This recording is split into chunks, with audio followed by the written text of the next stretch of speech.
This is going to be the main focus for today. I want you to focus on something that you were able to control versus something that is beyond your control.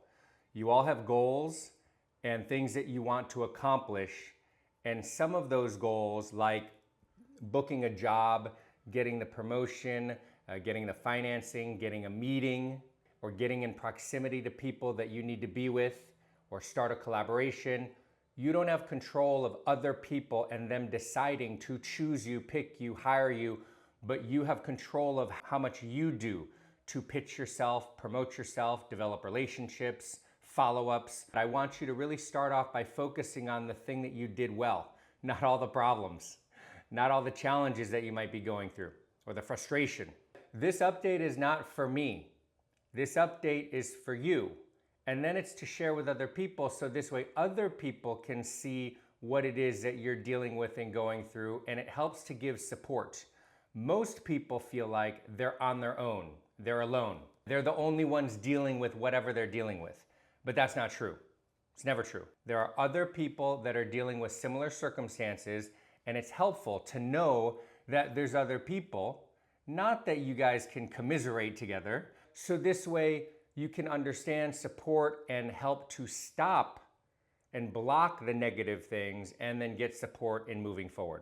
When we talk about salespeople where they only are commission-based and they make between 100 on the low end to 200 sales calls a day, there's either a result or not. You either get to eat or you don't. Commission-based people, they only make money if they sell. So what about you? You're not just commission-based, but in order to book those jobs or to get the financing or to build your business, you need to go out and you need to take actions. I don't know what kind of actions you're taking. You need to tell me. If you don't tell us, then we don't know exactly what you're doing, okay? And this is for everybody. So the more specific your updates, the better. That's why I want to double check. How are you reporting your numbers? What are your updates? What are you actually tracking? What's different about today? Your skills, your mindset, your money, your relationships, versus what's changed? A little bit, a lot? Has it gone forward in a positive way? Has it stayed pretty much in the same place? Has it been up and down? Tracking is important because in business, what is not measurable is not manageable. If you cannot measure what you're doing in some way with metrics, how do you manage it? People do this thing. I don't recommend it. People do this thing. Well, I feel like I'm getting a little bit better. I feel like I'm getting stronger. Yeah, but are you or aren't you? Because in one moment, you know that your brain is going to constantly play tricks on you. So it's going to try and keep you safe, away from danger. So then when you're not feeling good and if you're in a negative mindset, something happened, it threw you off, then you're not going to feel so positive or good about something. And then you might feel like you didn't do a good job on that paper, that email, that pitch. But actually, maybe you did, you just were in a negative mindset to start with. Now, you might not have had the best energy or presentation, but your bullet points, the topics, your precision in your words, and your supporting arguments for your points, maybe those were on point, you just didn't deliver with the best energy. But you won't be able to recognize that because your brain won't allow you to. We're negatively biased, remember? Over 70% of our thoughts are negative, 85% repetitive. It's just a loop that we run. You have to disrupt your mindset. What is it that you want to change? I just want you to write down one thing. It can be a big thing, small thing. It can be something that you need to do consistently. Just one thing that you need to change, enhance. You want to do it better. You want to do it more. Yes, it is something that you want to fix, but we don't want to focus on the problem. That's 5% on the problem. We acknowledge the problem, 95% on the solution. Where do you want to go? Okay, I got to stop drinking coffee the moment I wake up because that interferes with the adrenaline and cortisol in the morning that's trying to wake me up. So I should wait the 90 minutes. Why? Because research shows if you keep focusing on, I need to stop drinking coffee, that's the negative. The positive is, I'm going to allow 90 minutes for my brain to wake up because of the biology in my head and my body. And at the best moment, 90 minutes, that's when I'm gonna have my first drink of coffee or tea or caffeinated drink.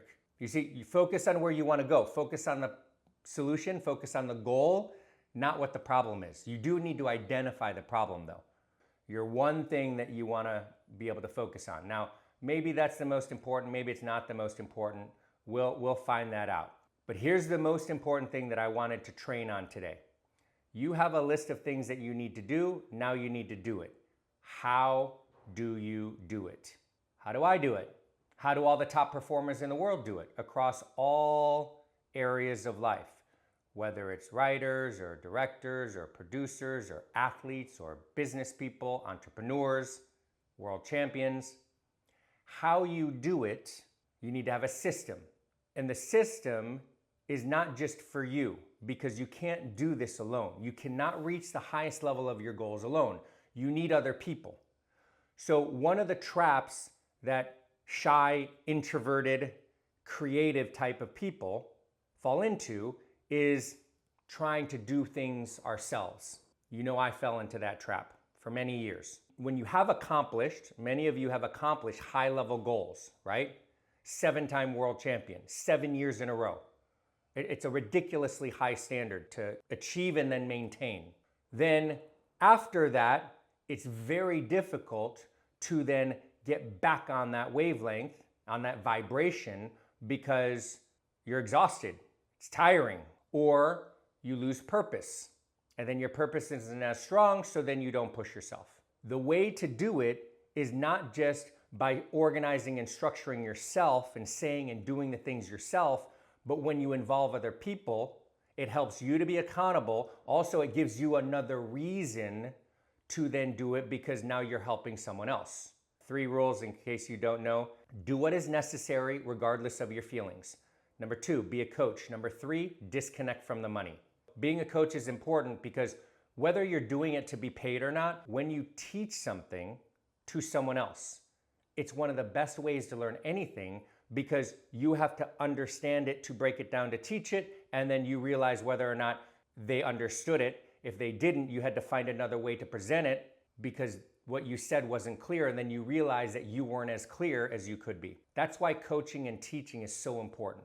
You learn something, teach it to somebody else. But if you're not actually coaching for money, then having an accountability partner can be extremely valuable. But again, the people that make it to the top, they all have teams. They didn't do it on their own.